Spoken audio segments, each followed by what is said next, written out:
এ পর্যায়ে আমি বক্তব্য নিয়ে আসার জন্য অনুরোধ করছি বাইরা সম্মিলিত গণতান্ত্রিক জোটের সম্মানিত সদস্য সচিব, আমাদের সকলের প্রিয় নেতা, আজকের সভার সম্মানিত সভাপতি জনাব কাজী মোহাম্মদ মফিজুর রহমান। বক্তব্য নিয়ে আসছেন জনাব কাজী মোহাম্মদ মফিজুর রহমান। আমার অত্যন্ত শ্রদ্ধাভাজন সাবেক সংসদ সদস্য জনাব আতাউর রহমান খান আঙ্গুর,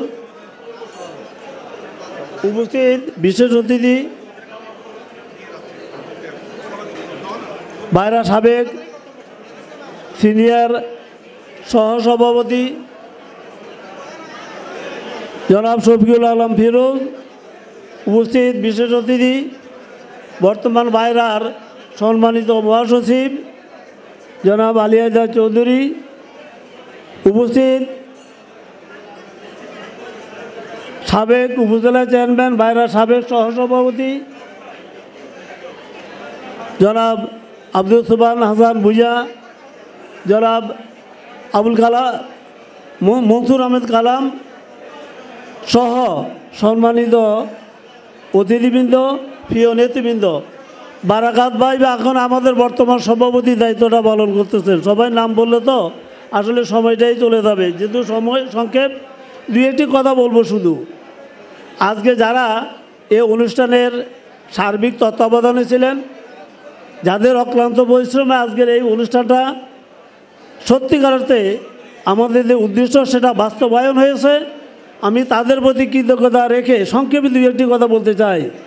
প্রিয় নেতৃবৃন্দ, বাইরা আমাদের সবাই, আমরা বাইরার, সুতরাং এখানে আমাদের কোনো বিরোধ আমরা কখনো সেটা মনে করি না। আমরা একটা পরিবারের সদস্য, আমাদের পরিবার, আমরা একত্রে থাকতে চাই। যারা এই বাইরাকে বিভক্ত করতে চায়, সাধারণ সদস্যরা আজকে এই দোয়া এমনকি ইফতার মাহফিলের মাধ্যমে সেটা সঠিক জবাব দিয়ে দিয়েছে।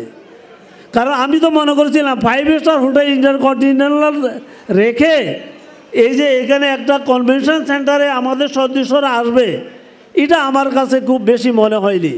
কিন্তু সত্যিকার অর্থে সাধারণ সদস্যরা আমাদের সাথে আছে, আমরা সাধারণ সদস্যের স্বার্থে আছি, আগামীতে থাকবো ইনশাল্লাহ। বাইরের সব ধরনের সমস্যা আমরা 1991 সন থেকে চেষ্টা করেছি সাধারণ সদস্যদের যে সমস্যাগুলো আছে সেগুলো অ্যাড্রেস করার জন্য। আমরা কিন্তু কথায় বিশ্বাস করি না, আমরা কাজে বিশ্বাস করি।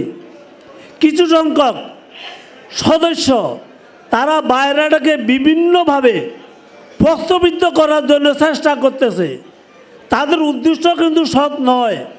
আমি ওদের কাছে উদারত আহ্বান রাখবো, পবিত্র রমজানের আজকে 19 তারিখ, এই 19শে রমজানে আল্লাহ যেন আমাদের সবাইকে একত্র থেকে বাইরের সার্বিক কল্যাণে কাজ করার জন্য আল্লাহ আমাদের সেই তৌফিক দান করে।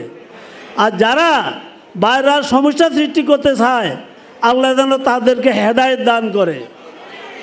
আজকে দীর্ঘ কোনো বক্তব্য দেব না। সম্মানিত নেতৃবৃন্দ, আমি শুধু এইটুকু বলতে চাই, আজকে যারা এখানে উপস্থিত হয়ে সাধারণ সদস্যদের পক্ষে বাইরের গণতান্ত্রিক জোটের সাফল্য এমনকি এই অনুষ্ঠানটাকে সাফল্যমণ্ডিত করেছেন, তাদের প্রতি কৃতজ্ঞতা প্রকাশ করে আগামী ঈদের শুভেচ্ছা জানিয়ে ঈদ পূর্ণমিলনী করবো আপনাদেরকে নিয়ে, সবাইকে নিয়ে, এই আহ্বান রেখে আমি সংক্ষেপ আমার বক্তব্য শেষ করছি। ধন্যবাদ সবাইকে। সালামু আলাইকুম।